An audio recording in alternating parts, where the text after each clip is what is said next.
let's talk about shooting revolvers. Now, I know, I'm not the revolver god on this channel, but I am spawn of revolver god. So I do have a lot of good information that I would love to share with you. So let's start off with the basics.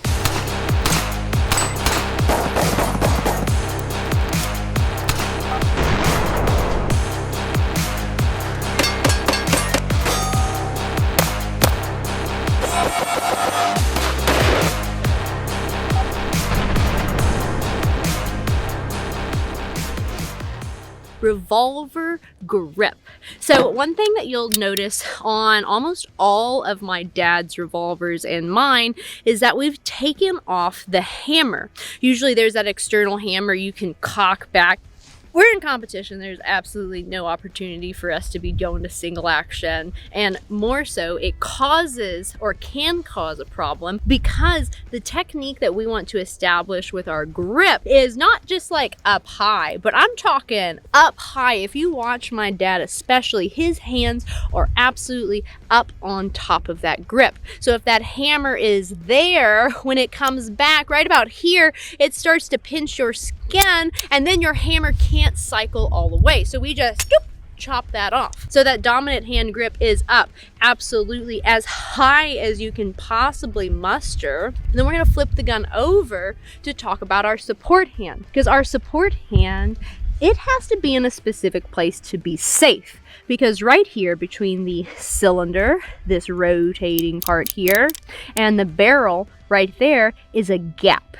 And in that cylinder gap, when we pull the trigger and the bullet fires, there's explosive gases that come out either side. So if we're doing that nifty thumb over thumb pistol grip that we love, we can really damage this finger here. So to keep our support hand safe, what we do is we still go high up under the trigger guard, but instead of thumb over thumb like a handgun, we need to wrap our support side thumb over the top of our dominant one to keep it out of the way and safe. So up all the way, trigger finger straight, support hand contact under the trigger guard, thumbs wrapped.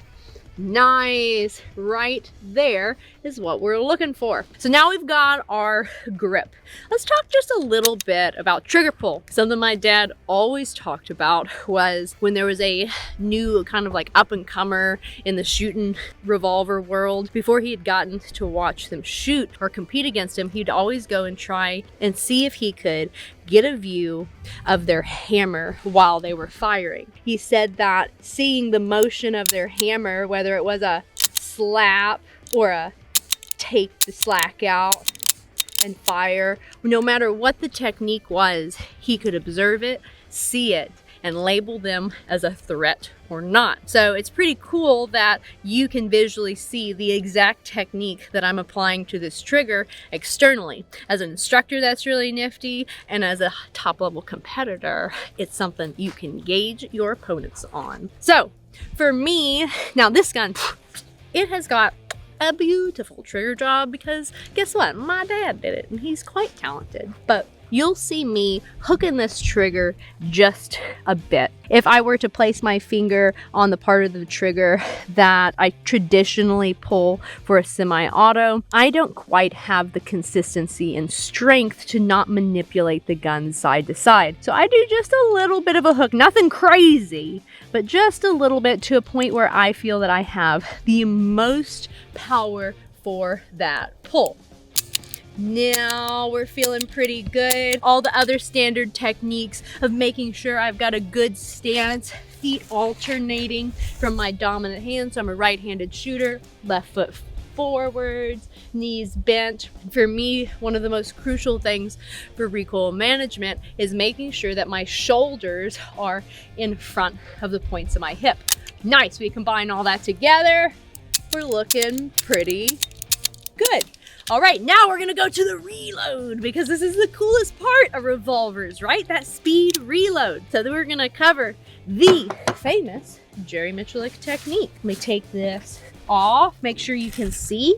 Now we'll come down here to this gear that I'm wearing today. This right here is called a speedy rack. I've seen quite a few different Miculek loading systems out there, and this one right here, I mean, it's the tried and true, and it's the most consistent out of them all. So we've got a speedy rack on, and because we're using a gun that is using a rimless case, we can't just be putting the bullets in individually like with that 22 revolver. So this has to utilize a Miculek, so it contains all of our rounds in one nifty little unit, and the gun is cut for that. So you just drop it in, and now you've got all of your rounds in there. So let's talk about the technique of getting them into the gun. So we're gonna go from our shooting position. We're up on target. So step one is for my support hand to grab the cylinder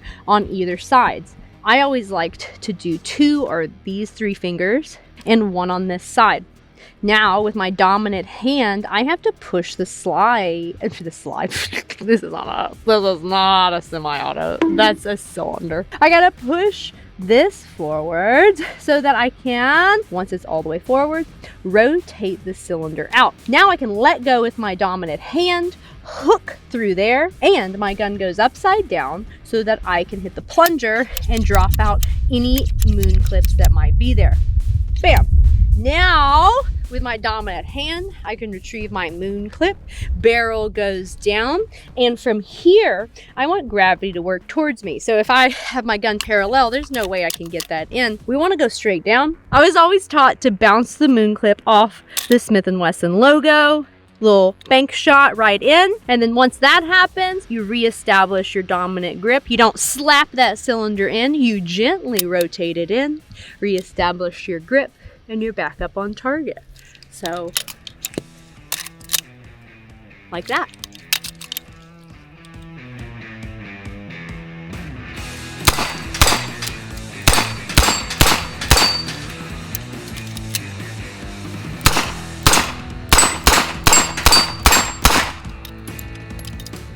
And that's it right there, just like that.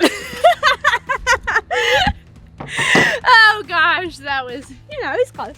But I did that because I want you to see these. So once you shoot them, this is what your Miculeks do. They hold all your rounds in there. Now, to get them out, we have this very fancy demooner, which is also just a pipe with a cut notch in it, so that we can hook these and spin them out. Nice. So this is how we remove our brass from our Miculek. And then to load them, there's this super nifty little tool, which when I started, we just used a pair of pliers, which works, but also makes it super easy to bend these Miculeks. And the instant a Miculek is bent, it does not go back in that cylinder. So now that we have this nifty tool, it simply presses them back in.